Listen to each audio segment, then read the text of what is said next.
ଚଣ୍ଡାଶୋକ ତ ଜନ୍ମରୁ ହିଟ୍ ଗୋଟେ ଜନ୍ମରୁ ଜଟ ନଥାଏ ସେ ଷଣ୍ଢ ହବ ହିଁ ହବ। ଆଉ ସେ ଚଣ୍ଡାଶୋକ ତ ଜନ୍ମରୁ ଜଟ।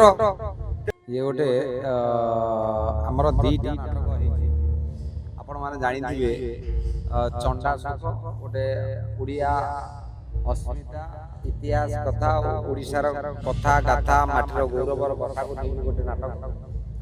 ଆଉ ଗୋଟେ ସମାଜକୁ ନେଇକି ସମାଜକୁ କିଛି ମେସେଜ ଦେବା ପାଇଁ ଆଗରୁ ବି ସେମିତି ଯେମିତି ଡାହାଣୀ ବାବଦରେ ଇଏ ବାବଦରେ ଗୋଟେ ଲୋକକୁ ଡାହାଣୀ ସଜାଯାଏ ଗୋଟେ ସାମାଜିକ ନାଟକକୁ ନେଇକି ଯାତ୍ରା ଧୂଳି ମଇଦାନକୁ ଆସିଛି ଗୋଟେ ମାନେ ସେ ଆରପାଟି ଆସିଗଲା ଆମର ରାଜଦରବାର।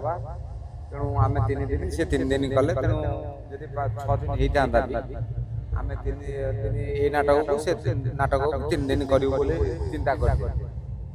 ଯାହା ବି ହଉ ତେଣୁ ଚଣ୍ଡାଶୋକ ତ ଜନ୍ମରୁ ହିଟ୍ ଗୋଟେ ଜନ୍ମରୁ ଜଟ ନଥାଏ ସେ ଷଣ୍ଢ ହବ ହିଁ ହବ। ଆଉ ସେ ଚଣ୍ଡାଶୋକ ତ ଜନ୍ମରୁ ଜଟ ତେଣୁ ଜଟ କରିବା ପାଇଁ ଏଇ ନାଟକଟି ପରିବେଷଣ କରାଯାଇଛି।